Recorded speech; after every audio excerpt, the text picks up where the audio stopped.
Comencemos ahora con el tema modelo lineal simple. Vamos a ver varias formulaciones de este modelo, formulaciones alternativas, por supuesto, que son equivalentes, pero las diferentes formas de pensarlo nos van a aportar luz y nos va a servir más adelante para entender otros modelos estadísticos. Entonces, vamos a empezar con uno quizá el más tradicional y el más fácil de entender, que es la idea de, yo tengo dos variables, la variable respuesta o target, o la variable a ser predicha, que es la Y, y por otro lado tengo una variable que es que en principio le voy a considerar fija, que es la variable X, que es la variable predictora o feature. Y creo, y esto es lo que el modelo establece, que hay una relación entre Y y X, o sea, ambas variables están relacionadas. Y la relación que voy a expresar es lineal en términos de los parámetros. Entonces, y que la puedo expresar de esta manera. De la forma Y es igual a una constante más un efecto lineal del parámetro beta 1 en X. ¿Por qué digo un efecto lineal del parámetro? Porque fíjense que en realidad, si bien yo tengo una variable X, X puede ser cualquier cosa. Entonces, yo puedo transformar a mi variable original y llamar a esa variable transformada X. Entonces, este modelo no es que presupone necesariamente que tiene que haber una relación entre Y y la variable X originalmente. O sea, basta con que yo encuentre y escriba una relación lineal entre la variable Y que quiero explicar o una transformación de ella y la variable X que tengo a disposición o una transformación de ella. Y que una vez que encuentro eso, eso queda representado en una relación lineal. Eso es lo único que este modelo está suponiendo. Y lo que el modelo dice es que, dado un valor de X, el valor de Y es lo que la parte esta determinística presupone que es, beta 0 más beta 1 por X. Pero ese no es directamente el valor de Y. El valor de Y, a ese valor que proviene de esta parte determinística, hay que darle un error por no tener en cuenta una multiplicidad de factores que no están contempladas en la parte determinística. Y ese va a ser el resultado valor de Y. O sea, dicho de otra manera, Y es la suma de dos componentes. La primera componente se llama componente determinística y es algo que yo puedo medir, la X la puedo medir, es algo medible por mí, y es algo que puedo inferir lo que no conozco, que son estos beta, estos parámetros, los puedo inferir a través de una muestra e inferir sus verdaderos valores poblacionales. Pero tanto estos betas, que son desconocidos, como esta X, que es conocida, está fija. Esto no son variables aleatorias. Lo que se considera aleatorio es lo que se le suma a esta componente determinística para determinar el verdadero valor de Y. Y eso es lo que el modelo propone. El modelo propone esta suma de efectos fijos y aleatorios para conformar el valor de la variable que estamos analizando. A esta parte aleatoria se la conoce con el nombre de error, que quizá no es el más feliz de los nombres, porque error nos hace pensar que hay algo que está mal y que nos encantaría que el error fuera cero. Y no es un poco lo que trata de transmitir el modelo. Este término se llama error, pero no error en el sentido de que hay algo erróneo, sino que es error en términos del desconocimiento que yo tengo de la medida exacta del valor de Y en su relación con X. La idea es, yo pude observar solamente el atributo X, pero seguramente me están faltando un montón de otros atributos que determinan Y. Y la suma de todos esos atributos que están omitidos y que no entran en el modelo, de alguna manera quedan resumidos por este término que es el término de error. O sea, el término de error agrupa, es la suma de muchísimos efectos que no pude tener en cuenta, no pude relevar en el modelo, no pueden entrar dentro de la parte determinística. Y por eso se suman y quedan como un término que le agrega ruido a la representación de Y. Ese es en ese sentido que el supuesto de normalidad sobre estos errores empieza a ser algo razonable. Porque por el teorema central del límite sabemos que si tenemos la suma de muchas variables donde ninguna de ellas domina demasiado el resto, es de esperar que el comportamiento distribucional de esa suma de variables tienda a tener un comportamiento normal. Entonces, si realmente hemos incluido un término muy importante que es la X y hemos dejado de incluir términos menos importantes y muy numerosos, es de esperar que esta suma de términos que quedan resumidos en este error tenga una distribución razonablemente normal. Pero después más adelante vamos a ver que este supuesto de normalidad no es realmente requerido y va a depender muchísimo de qué queramos hacer con este modelo. Pero antes de eso quiero que vamos a pensar al modelo este de una manera distinta. Okay. Entonces nuestro primer enfoque es pensar que este modelo establece que Y es la suma de esta componente determinística más una componente aleatoria. Algo que no mencioné pero que es tremendamente importante es claramente que si esto es determinístico y esto es aleatorio, automáticamente ya convierte el Y en una variable aleatoria. Y otra forma de pensar este modelo es ahora pensarlo de esta manera. Es decir, pensar que la variable Y, que es una variable aleatoria, si a la variable Y la condiciono a la variable X, la esperanza de esta variable aleatoria, o sea, la esperanza de Y condicional al valor de X, tiene una relación lineal con X de la forma beta 0 más beta 1 por X. O sea, otra forma de pensar el modelo es pensar que estamos definiendo una variable aleatoria Y cuya esperanza condicional, la esperanza de Y dado X, es beta 0 más beta 1 por X. Y en particular, específicamente, si yo fijo este valor X en un valor específico, llamémoslo XY, que podría ser el valor, el atributo que un individuo tiene, el individuo yésimo tiene, lo que este modelo está planteando es que el valor que yo espero que tenga la variable Y, dado que observo un individuo que tiene como variable X el valor XY, en promedio, desde el punto de vista poblacional, la esperanza de Y debería ser beta 0 más beta 1 por XY. Y eso es lo que el modelo está proponiendo. Y esto debería ser cierto, obviamente, para todo Y, para todos los individuos. Esto no quiere decir que el valor de Y sub I va a ser igual exactamente a beta 0 más beta 1 por XY, porque ese es el valor observado. Esto lo que está proponiendo es una relación lineal entre el valor de beta 0 más beta 1 por XY y la esperanza de lo que debiera valer Y. O sea, no está dando un modelo determinístico para el valor observado de cada Y, sino que está diciendo que para cualquier XY que yo fije, es el valor promedio de Y el que debería ser igual a beta 0 más beta 1 por XY. Y eso es lo que el modelo está diciendo.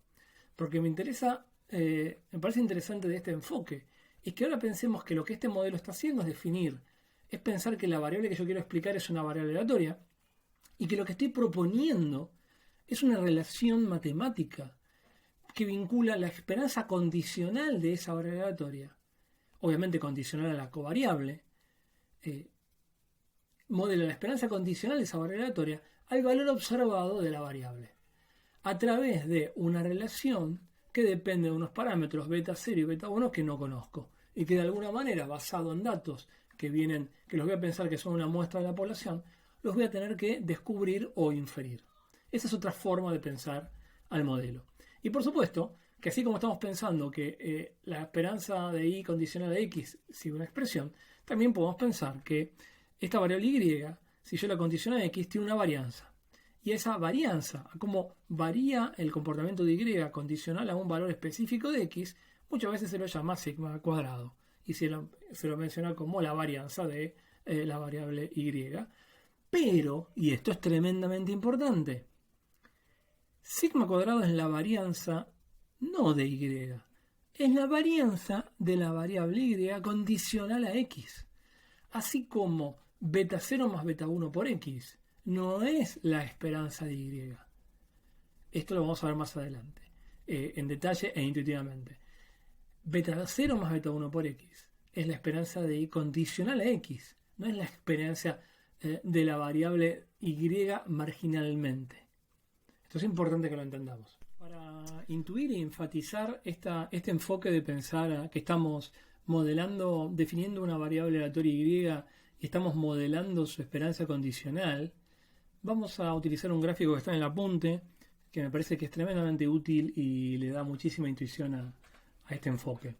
Y en este gráfico uno puede ver claramente, en el eje vertical tenemos la variable que queremos explicar, la Y, y en el eje horizontal tenemos la variable X. Y lo que este gráfico muestra es que en el fondo tenemos que pensar siempre condicionando a la X, dejando fija la X. Y lo que el modelo está proponiendo es, como se ve en este gráfico muy sencillo, una relación lineal, y acá se ve la recta, entre entre la esperanza de Y y el valor de X.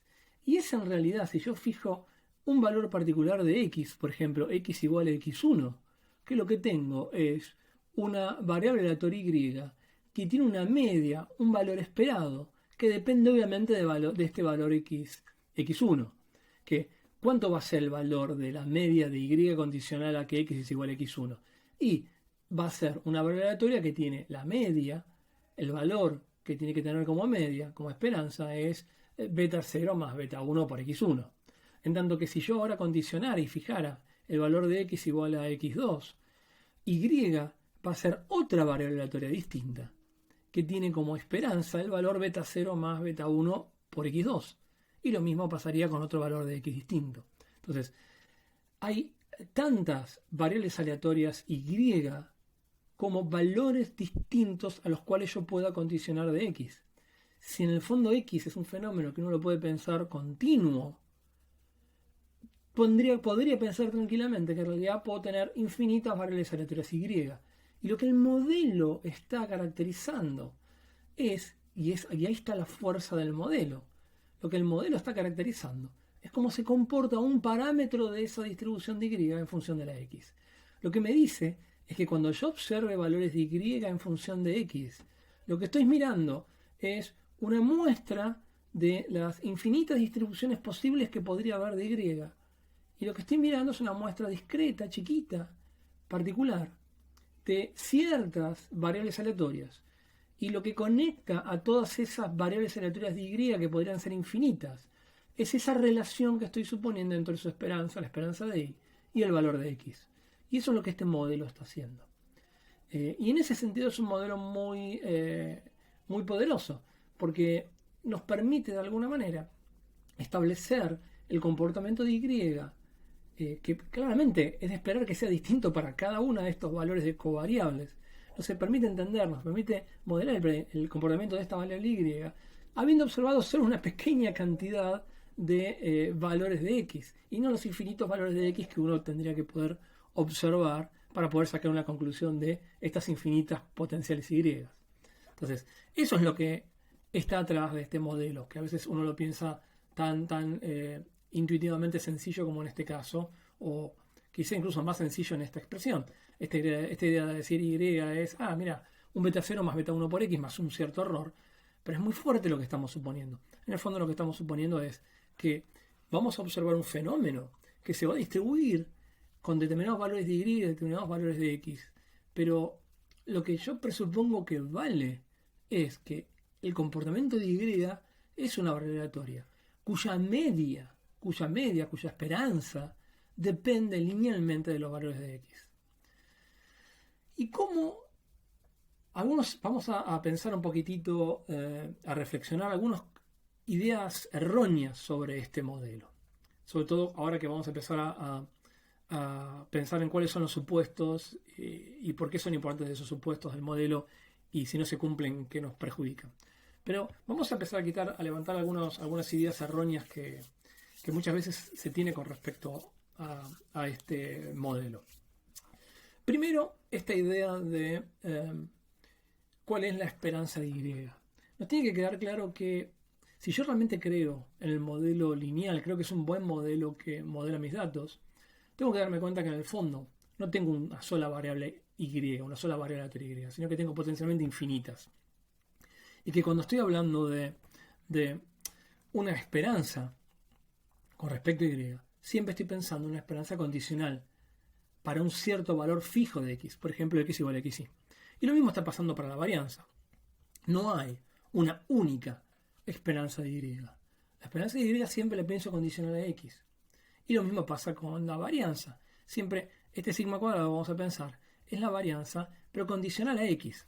En el gráfico, yo lo que pienso es que si yo fijo un X, por ejemplo, X es igual a X1, tendría que esperar que esta variable se comportara en promedio alrededor de beta 0 más beta 1 por X1, con un cierto desvío que va a estar denotado por sigma, o con una varianza que va a estar denotada por la expresión sigma cuadrado. Si yo ahora le agrego le agrego a esta variable aleatoria y el supuesto de normalidad, o dicho de otra manera, si venimos ahora a nuestra expresión original y decimos o planteamos, suponemos, que este error tiene distribución normal con media cero y varianza sigma cuadrado, que son los supuestos típicos. Los supuestos típicos son que el error tiene media cero y que la varianza del error es sigma cuadrado. Después vamos a seguir discutiendo el resto de los supuestos. La forma que tenemos que visualizar este modelo es la siguiente. Si yo condiciono que x es igual a x1, el comportamiento que tiene y condicional a x igual a x1 es una normal que está centrada en un valor medio que es beta 0 más beta 1 por x1 y que tiene un desvío igual a sigma.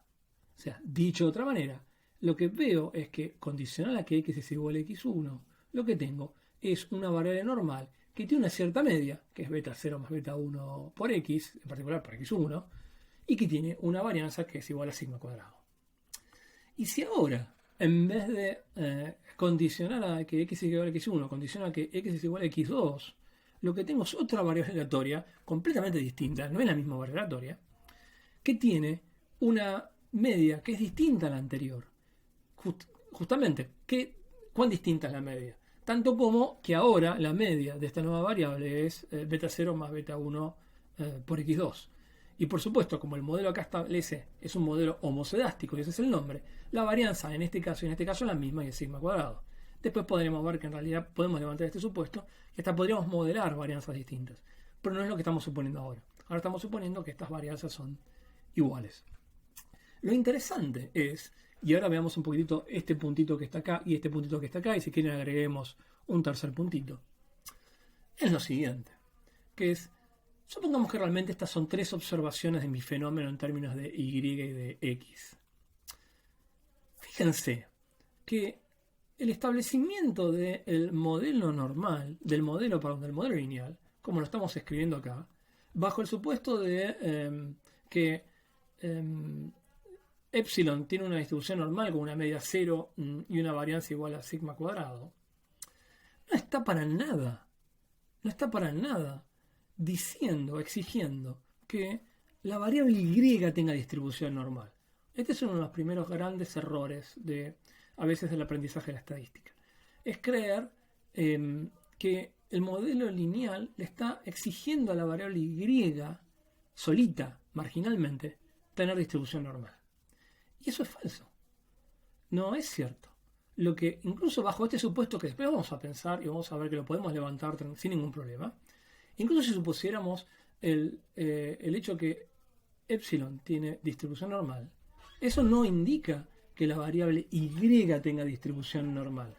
Es la variable y condicional a x la que tiene distribución normal. Piensen por un segundo en estos tres puntos observados que están acá. Entonces, está clarísimo que si yo llenara ahora de puntitos y pudiera observar más x's, posiblemente yo vea que los puntos se desparramen parejamente a lo largo de todo el eje de y, desde arriba hasta abajo. Y eso difícilmente me dé un comportamiento normal para la variable y. Lo que es normal es el comportamiento. Si yo condiciono un x específico, es acá donde se debería ver el comportamiento normal de y.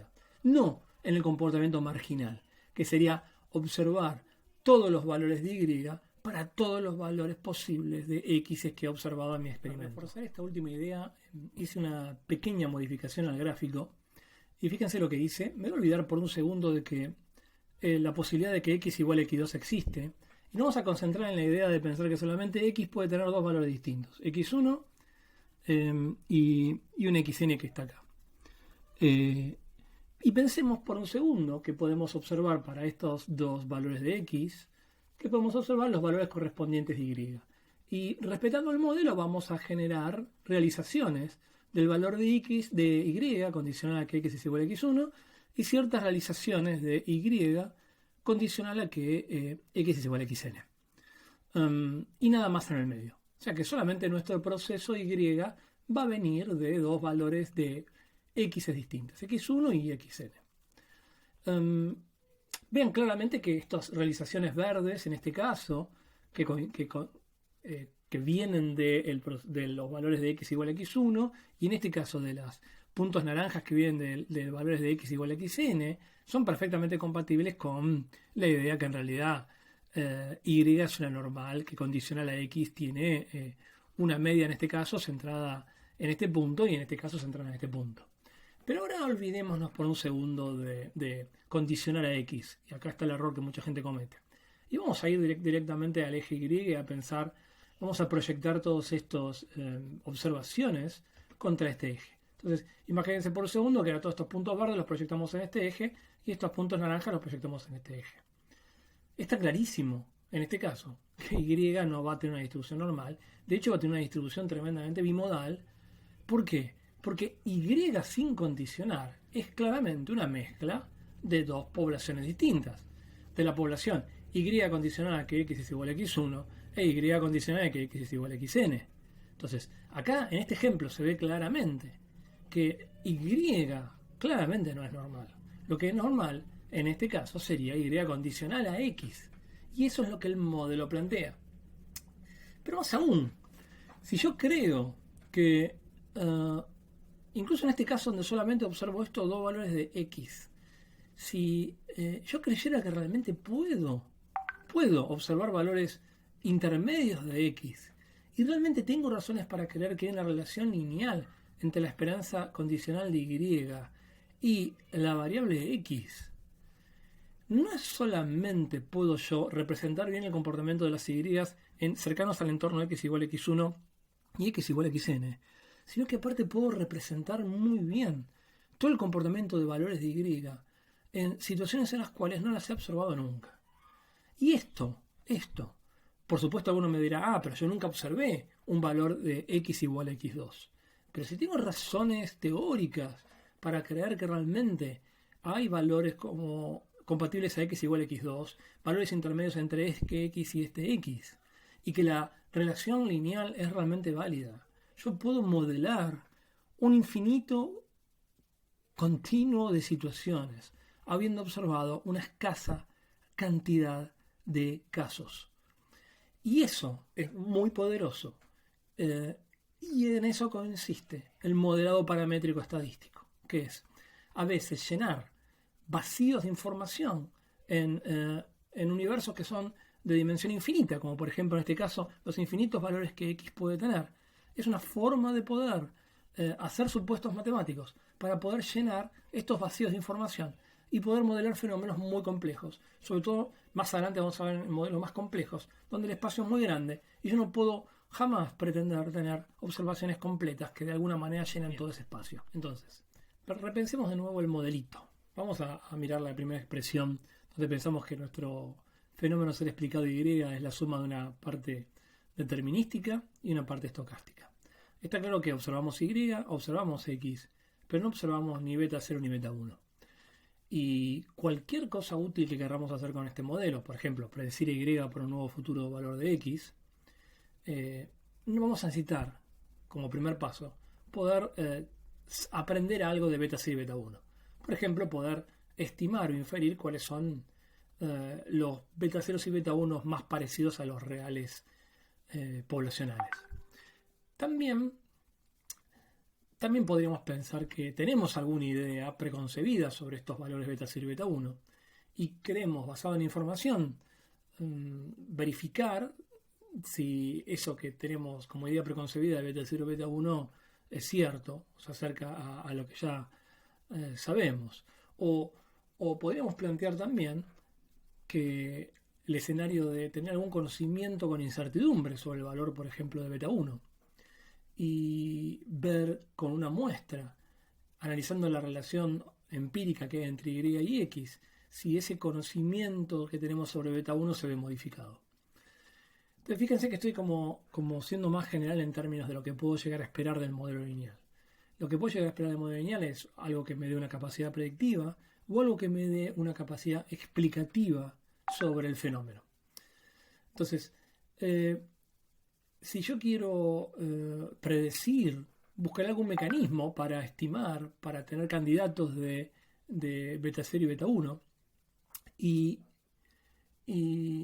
con eso evaluaré qué tan buenas son mis predicciones con los datos que tengo, y con eso estableceré predicciones con datos futuros. Si yo lo que quiero es hacer explicación e inferencia, acá se me abren dos caminos. Un primer camino es descubrir directamente, acercar los valores aproximados, los valores beta 0 y beta 1 a partir de la muestra, sin hacer ningún supuesto adicional sobre los betas. Es el camino frecuentista, que vamos a ver al principio.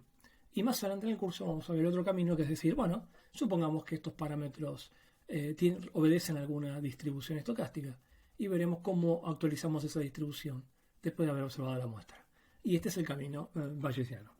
Pero no me voy a preocupar ahora por estos dos caminos que se bifurcan, sino que voy a pensar un poquito más en general. Y voy a pensar que en realidad tengo un cierto grado de desconocimiento sobre estos betas que voy a tratar de allanar de alguna manera.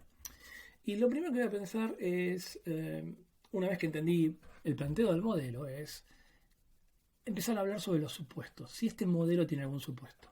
Entonces voy a hacer un camino que no es el tradicional, que ni siquiera es el que plantea María Eugenia en el apunte, sino que voy a empezar a hacer el siguiente experimento mental. ¿Qué supuesto tiene este modelo más allá de que hay una relación entre Y y X, entre el valor promedio de Y y los valores de X? Y para eso vamos a ayudarnos con un grafiquito que está en el apunte de María Eugenia.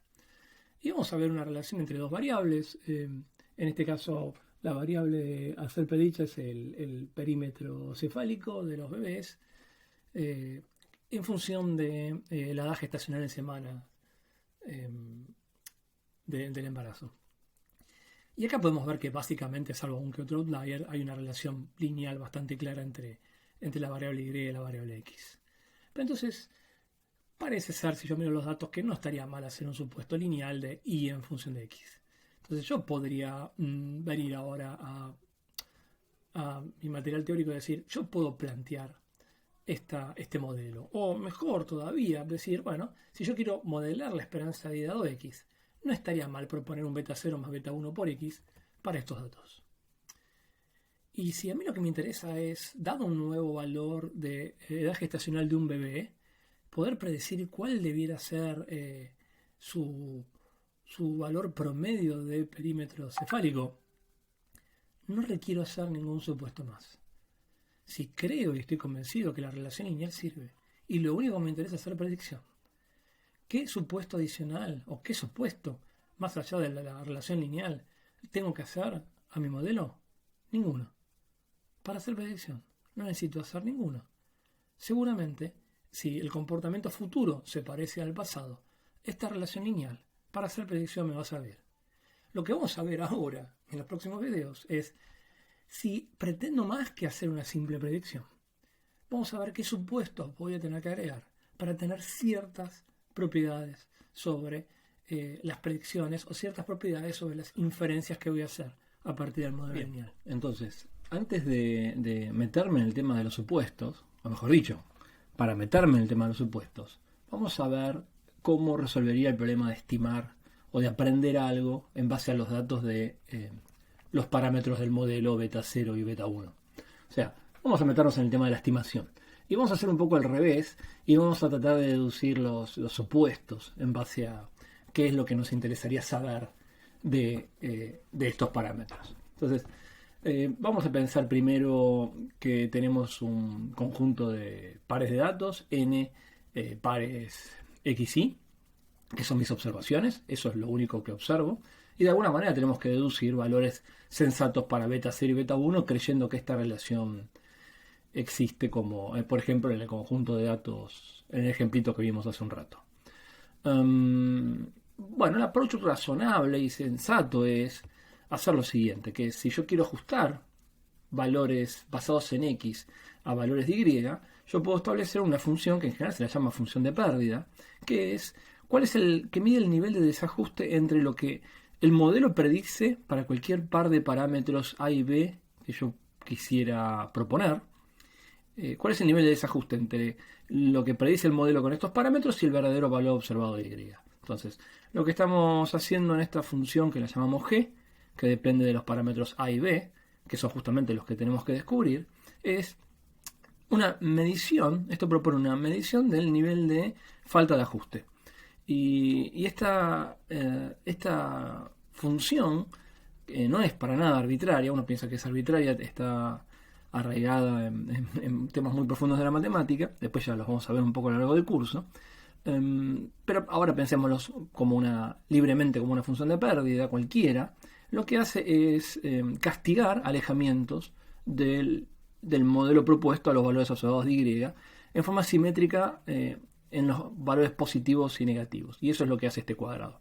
Si le erro por arriba, los valores del modelo son más grandes que los valores observados. Esta diferencia tendría que ser negativa, pero el cuadrado los vuelve positivos, y los que son por déficit del modelo ya son naturalmente estas diferencias, estos residuos positivos.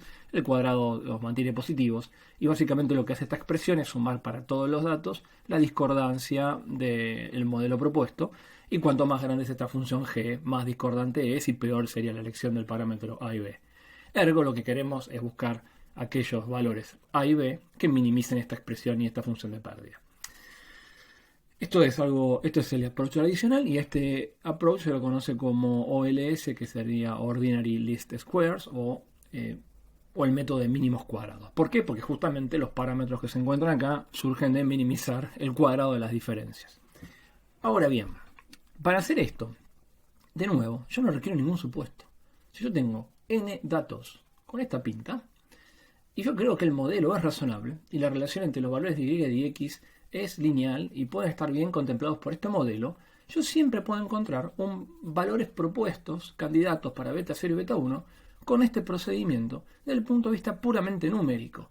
Y puedo olvidarme tranquilamente de palabritas complicadas como muestra aleatoria y los supuestos que vamos a ver en un rato, porque en el fondo yo siempre puedo hacer esto y puedo tener buenas estimaciones de beta 0 y beta 1, y puedo tener un buen ajuste a los datos, y de ahí puedo sacar, por ejemplo, un buen modelo predictivo para futuros datos que, obviamente, mantengan la relación que estoy estimando.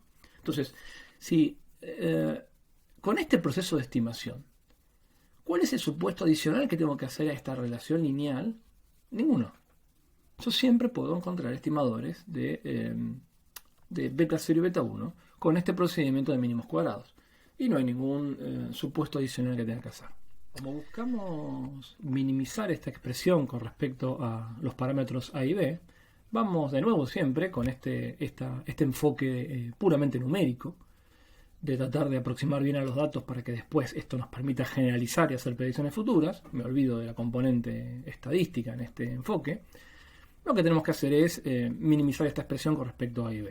Entonces, ¿cuál es el approach? ¿Qué es lo que aprendimos en análisis matemático? Bueno, lo que tenemos que hacer es calcular la derivada de la función de pérdida con respecto a A, con respecto a B, igualar a 0, y en caso de haber un mínimo, que lo hay, de hecho esto es una función que tiene un único mínimo, buscar el punto que iguala la derivada a 0, y acá cuando digo punto es un punto en espacio de dimensión 2, porque estamos buscando un mínimo en el espacio beta 0, beta 1, mejor dicho, en la función de pérdida en el espacio de AB. Una condición necesaria para que exista un mínimo es que la derivada sea igual a 0. Entonces, lo que hacemos básicamente es derivamos a la expresión con respecto a A, la derivamos con respecto a B y la igualamos a 0. Y tenemos un conjunto, en este caso hay dos parámetros, un conjunto de ecuaciones que se llaman ecuaciones normales, y estas ecuaciones tienen un rol bastante importante. No voy a entrar en detalle ahora, pero tienen un nombre propio porque representan una parte importante del proceso de inferencia. No voy a entrar en detalle. Estas ecuaciones normales son la condición necesaria para poder encontrar los mínimos. Y si yo acá hago un pequeño despeje, puedo sacar los estimadores de beta 0 y beta 1, pero de nuevo, estimadores en el sentido puramente numérico, que es cuáles son los valores de A y B que minimizan la función de pérdida. Y a esos valores les pongo un sombrerito arriba porque digo que son una aproximación a los que yo creo que son los verdaderos y, entre comillas, valores poblacionales de beta 0 y beta 1, que lo llamo beta 0 sombrero y beta 1 sombrero, los que minimizan esa función. Ahora, si miramos un poquitito la solución, hay varios comentarios con respecto a esto. Primero, esta idea de derivar la función de pérdida que yo quiero minimizar con respecto al vector de parámetros, y ahora no estoy pensando unidad a unidad como escalares, sino que lo estoy pensando como un vectorcito, porque después me estoy preparando para pensarlo en forma más general. Este vectorcito que tengo, este paquete de derivadas parciales de la función de pérdida con respecto a los parámetros, es un concepto tremendamente importante y se lo llama, y es el gradiente. Que mide exactamente mide cómo cambia mi función de pérdida cuando me muevo en el espacio de los parámetros que quiero optimizar. Entonces, en particular, esta derivada siempre la puedo hacer, o bueno, estoy exagerando un poco, digamos, casi siempre la puedo hacer. Y siempre puedo utilizar estas derivadas, este paquete de derivadas que se lo llama gradiente, para ir moviéndome y aproximándome a encontrar un mínimo de la función de pérdida. En este caso tengo muchísima suerte, porque esta función de pérdida se deja muy fácilmente igualar a cero y despejar. Que es otra forma de decir que tengo una expresión cerrada analítica para los valores mínimos de esta expresión, que es la que estoy obteniendo en este caso. Pero en muchos casos, si yo propongo una función de pérdida más general, un poco más loca, voy a poder calcular este gradiente, sea analíticamente como acá, o sea incluso numéricamente. Y voy a poder utilizar este gradiente para ir moviéndome hacia zona de los valores de los parámetros A y B que hacen la expresión más chica. Y eso genera toda una serie de métodos de estimación que se los llaman los métodos del gradient descent o del gradiente descendente, que no requieren contar con una expresión cerrada y analítica para las derivadas, y menos aún contar con una expresión cerrada para pudiendo despejarla igualando a cero el gradiente, que esto no siempre es posible de hacer. Entonces, acá se abre toda una familia de procedimientos muy potentes, que son los del gradient descent, que en el fondo podríamos aplicarlos a este problema. Yo podría aproximar a estos valores y llegar en forma exacta iterando con un método del gradiente descendente, solamente utilizando esta expresión y utilizando un método de optimización basado en esta expresión. Podría pararme un paso antes, podría calcular esto, no saber nada de análisis 1, calcular esto numéricamente, con diferencias finitas y con ese gradiente ir moviéndome, pero sería una paparruchada porque en el fondo acá lo puedo hacer la cuentita, hago la cuentita. Y aparte la cuentita es interesante, porque no solamente que es una cuentita cerrada, analítica, y la puedo calcular rápidamente con la computadora y me da exactamente los candidatos para beta 0 y beta 1, sino que aparte la cuentita tiene sentido. ¿Por qué? Porque no debiera llamarnos la atención que el estimador de beta 1, que en el fondo en el modelo es el que guarda la relación entre Y y X, ese es beta 1, en el fondo la solución tiene una expresión que se parece mucho al coeficiente de correlación de Pearson que analizamos al principio de este cursito. Y de hecho, les dejo como tarea para el hogar que toqueteen un poco esta expresión, pueden verlo un poco en los apuntes, y la reescriban en términos de la medida de correlación de Pearson entre Y y X, la empírica, por supuesto. Y van a ver también que si miran un poquitito cómo es el estimador de la ordenada de origen del beta 0, también parece sensato en términos de los valores medios de Y y de X. Y un tercer comentario es que es interesante. Fíjense de la deducción de los estimadores de mínimos cuadrados, que pareciera ser ya naturalmente, que aparece una especie como de correlación, por lo menos numérica, entre el estimador beta 0 y el estimador beta 1. ¿Qué quiero decir con correlación? Quiere decir que aparentemente, si por algún motivo, fíjense, el estimador de beta 1 es muy grande, tendremos chances de que el estimador de beta 0 tienda a ser más chico, dado que están relacionados negativamente. Esto también lo vamos a ver más adelante, y en particular se va a volver muy interesante porque lo vamos a poder entender esta correlación cuando hagamos el aprobado bayesiano. Pero lo importante que nos tenemos que llevar en este videíto es esta idea de no estoy haciendo ningún supuesto, simplemente tengo un conjunto de datos y tengo un procedimiento numérico para encontrar buenos candidatos para beta 0 y para beta 1, que les pongo un sombrerito, sabiendo que esos son, al menos con esta función de pérdida, con la función de pérdida cuadrática, los mejores candidatos para predecir Y. Habiendo visto la teoría de la estimación de mínimos cuadrados, vamos a aplicarlo a nuestro ejemplo real de datos de perímetro cefálico y edad gestacional de los bebés, los datos que vimos antes, y para eso vamos a aprovechar la función LM, el linear model del R, donde le vamos a decir que nos ajuste la circunferencia de la cabeza en función de la edad gestacional. Y el R automáticamente nos va a tirar una estimación para el intercept. Esta es la estimación para el beta 0 sombrerito del modelo. Acuérdense siempre que el modelo que estamos ajustando es un modelo lineal de Y en X, con nuestras dos incógnitas que son la ordenada del origen y la pendiente. Y la estimación para el beta 0 arroja un valor de 3,91 y 0,78 es la estimación para la pendiente, quedándonos una ecuación que es la que vemos acá. Y si miramos bien el gráfico vemos que el ajuste claramente ajusta razonablemente bien los datos. Y podemos hacer varios comentarios sobre el ajuste.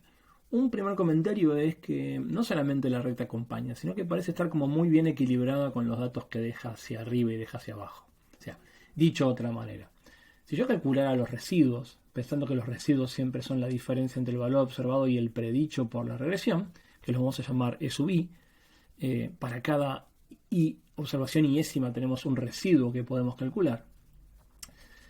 Vamos a ver que en el fondo la impresión que tenemos es que los residuos en promedio son 0. Y es una impresión justificada matemáticamente, porque si hacemos la cuentita y sumamos, o promediamos, que para este caso es lo mismo, todos los residuos, la suma de los residuos es igual a 0. Y esto es bastante trivial porque si volvemos a las ecuaciones normales, a la condición necesaria de mínimo, vamos a ver en la primera ecuación que básicamente la primera ecuación dice: estos son los residuos, esta es la diferencia entre el observado y el predicho. La primera ecuación normal ya nos está diciendo que los residuos tienen que sumar 0. Entonces, una condición necesaria para este procedimiento de mínimos cuadrados es que de alguna manera los residuos queden balanceados y sumen tanto lo mismo hacia arriba hacia abajo, o sea que la suma de los residuos es igual a 0. Y esto es un comentario importante porque no debemos juzgar la bondad del método por la centralidad de los residuos. No importa cómo sean los datos, no importa cuán malo en el fondo sea mi ajuste o cuán irrazonable sea el método de mínimos cuadrados, siempre los residuos van a sumar 0. Bueno, pero en el próximo video vamos a entrar en el detalle vamos a dejar este enfoque puramente numérico. Pero hasta ahora, y con esto de comentario quiero cerrar, fíjense que no hemos pensado absolutamente en nada estadístico. Simplemente hemos planteado un modelo sin los sombreritos y hemos establecido una función de pérdida que es una manera de guiarnos a tener candidatos para los parámetros desconocidos del modelo, y hemos desarrollado un procedimiento numérico para poder llegar a candidatos para estos parámetros, este beta 0 sombrero y beta 1 sombrero. Pero hasta ahora, y hemos utilizado el R para que nos devuelva estas estimaciones numéricas. Pero hasta ahora no tenemos absolutamente nada de estadística, no hay nada de probabilidad en esto, es simplemente un método numérico. Lo que vamos a pensar en el próximo video es, vamos a darle otro enfoque, vamos a pensar que vamos a volver al enfoque estadístico y vamos a ver qué es lo que nos ofrece adicionalmente el enfoque estadístico, más allá de una simple estimación numérica de parámetros. Y por supuesto, cada vez que, como la filosofía en ciencia de datos es no free lunch, por supuesto, cada vez que obtenemos algo, pagamos algo, y eso que vamos a pagar va a estar en términos de supuestos. Hasta acá estamos con supuestos nulos, no tenemos supuestos. Pero como ahora vamos a pedirle más a los procedimientos de estimación, porque vamos a querer sacar más información y sacar conclusiones, vamos a tener que pagar un precio en términos de agregar supuestos. Y vamos a ir analizando eso. Vamos a empezar primero con el enfoque frecuentista, donde vamos a hacer supuestos frecuentistas y vamos a obtener alguna información adicional. Y después, más adelante, en un tema futuro, vamos a hacer este mismo análisis con un enfoque bayesiano, donde vamos a hacer supuestos mucho más grandes y por ende vamos a obtener mucha más información gracias a que vamos a suponer muchas más cosas. Sin embargo, me olvidé de algo. Revisando el apunto de María Eugenia, noté que me faltó un comentario que es muy importante. Entonces, vamos a agregar un análisis más, antes de pasar al tema de la inferencia estadística, que es, pensemos por un segundo, voy a hacer un análisis de lo que están queriendo decir las ecuaciones normales. Ya vimos, vamos a pensarlo de esta manera. tenemos en los datos nuestra recta ajustada negra, la que satisface ambas ecuaciones normales y por ende da el mínimo del método de mínimos cuadrados. Y ahora vamos a hacer dos ajustes que claramente no son satisfactorios, ¿sí? Están hechos a mano claramente, pero uno es el ajuste azul y otro es el ajuste verde. Y vamos a ver por qué esos dos ajustes no son satisfactorios. Está claro que al no coincidir con el negro no son óptimos, no minimizan la función de pérdida. Pero yo digo que estos dos ajustes son satisfactorios en dos cuestiones completamente distintas. Pensemos un poco en el ajuste verde. Este ajuste verde claramente falla en la condición de estar balanceado en términos de residuos. Está clarísimo que en este caso el modelo ajustado por la curva verde está en la mayor parte de los casos sobreajustando en el sentido que está haciendo predicciones más altas para Y que las reales. Y eso lo vemos porque en realidad los residuos positivos son muy pocos y la mayoría son residuos negativos. O sea que esta curva verde, algo que no está cumpliendo claramente, es la primera condición que sacamos de las ecuaciones normales, que es que los residuos tienen que sumar cero. Este ajuste verde claramente no cumple con esta condición, la primera ecuación normal, por eso está recuadrada en verde, que es que los residuos tienen que sumar cero. En tanto que el ajuste azul, que tampoco es el óptimo, pareciera ser que más o menos cumple con el requisito de la ecuación normal 1, pero no cumple otra cosa. Lo que no cumple el segundo ajuste, y uno lo puede ver intuitivamente, es lo siguiente. Ajusta mal la recta azul, no por el hecho de quedar sistemáticamente arriba o abajo de los valores, está más o menos bien balanceado, sino que lo que no cumple es que conforme yo me voy moviendo a la derecha en este ajuste, o sea, voy aumentando los valores de la variable predictora X, pareciera ser que tiendo a subestimar mis predicciones, a la inversa de cuando me muevo a la izquierda a valores más bajos de X, que tiendo a sobreestimarlas. O sea, pareciera ser que esto es un mal ajuste, porque en el fondo induce una correlación entre los valores de X y los residuos. Y eso es exactamente lo que me indica lo que no estoy cumpliendo si yo miro la segunda ecuación normal. La segunda ecuación normal me dice que la correlación entre los valores de la variable predictora X y los residuos, cuando hago la cuenta, y esta es la expresión del coeficiente de correlación de Pearson para los residuos y los valores de X, esta correlación debiera ser cero. Y esto se deduce trivialmente de la ecuación 2. En la ecuación 2, la ecuación normal 2, fíjense que cuando yo escribo la correlación de Pearson entre los residuos y las X's, el numerador de esta ecuación es exactamente se lo puedo deducir de la ecuación normal 2, que queda igualada a 0, por lo cual el numerador de esta expresión es 0, ergo la correlación entre residuos y X tiene que ser 0. Entonces, está clarísimo que en este caso el ajuste no es bueno, porque estoy contradiciendo la segunda ecuación normal, que me establece que tiene que haber una correlación entre valores de X y residuos igual a 0. No tiene que haber este sesgo de cuando me muevo hacia valores grandes de la variable predictora, tiendo a errar sistemáticamente de una manera, y cuando me muevo hacia valores bajos, erro sistemáticamente de otra.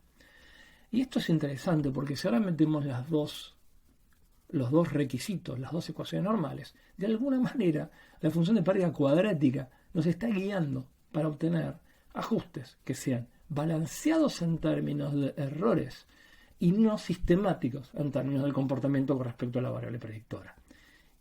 Me parece que ese es un punto a tener en cuenta, es importante, y lo vamos a volver a ver en otros métodos, que en el fondo, una de las cosas que tiene bonitas el método de mínimos cuadrados es que uno puede entender analíticamente cuestiones básicas de los ajustes que uno espera en general obtener en Machine Learning, pero uno los puede, en este caso es muy bonito porque uno los puede ver analíticamente. En este caso podemos ver que en el fondo la pérdida cuadrática nos está diciendo que un ajuste es óptimo cuando balanceamos bien. No tener sistematicidad en errar para arriba o para abajo, y no tener sistematicidad en correlacionar cómo erro con respecto a la información que tengo para predecir Y, que es la información que me da X.